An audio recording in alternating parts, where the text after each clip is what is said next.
और सार्वजनिक जीवन में होने से इस नैराश्य के वातावरण में मैंने ऐसा महसूस किया कि हम जैसे लोगों को अपनी लघुता से मुक्त होने का अवसर मिलता है, और एक बड़े मनुष्य के रूप में मैंने उन्हें हमेशा जाना है, और मैं आज के दिन उनके सक्रिय, सुदीर्घ और शताधिक वर्षों का जीवन उनका हो ऐसी कामना करता हूँ।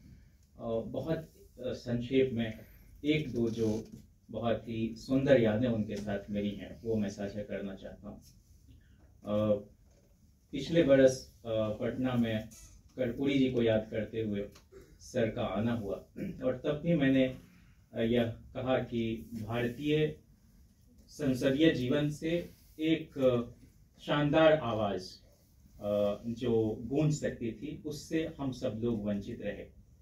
सर जब अपना पहला चुनाव लड़ रहे थे तो हमारा आम आदमी पार्टी से कोई लेना देना नहीं था, लेकिन सर के ही एक बहुत ही शानदार शागिर्द जो मेरे उस्ताद मोहतरम रहे आनंद प्रधान साहब, उन्होंने हम सबको कहा कि हम पर गुरु ऋण है और आप लोग चलना चाहें तो सर के प्रचार में चलें। तो हम लोग गए, पोलिंग एजेंट जो थे वहां बैठकर पर्ची भी काटी हमने शाम तक। लेकिन चुनाव के दौरान कमल मित्र चिनॉय, अनुराधा चिनॉय सब लोग थे।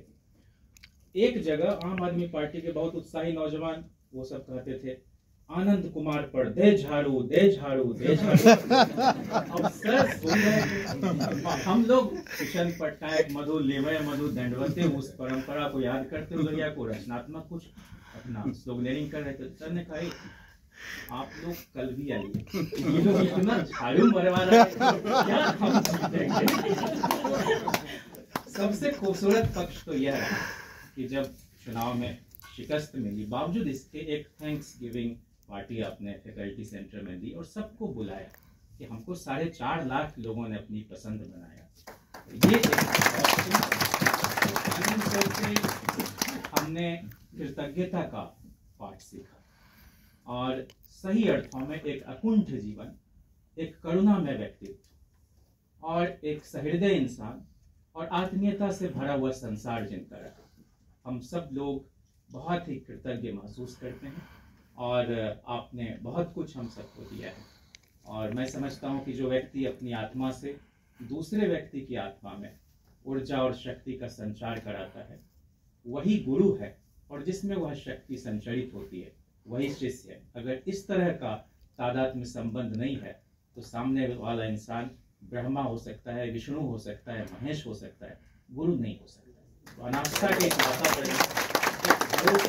आपके होने से हम सबको मिलता है।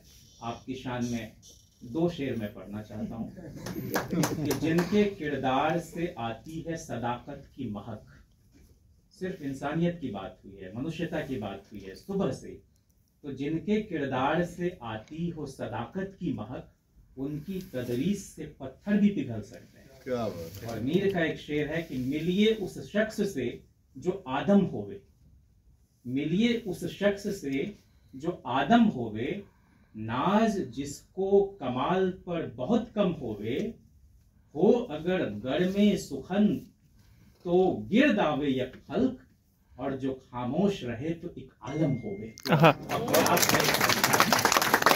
यही कामना करता हूँ कि सर आपका साया हम सब पर बना रहे और यूं ही आपको सुनने पढ़ने का हम सबको सुयोग मिलता रहे। बहुत धन्यवाद। बहुत शुक्रिया।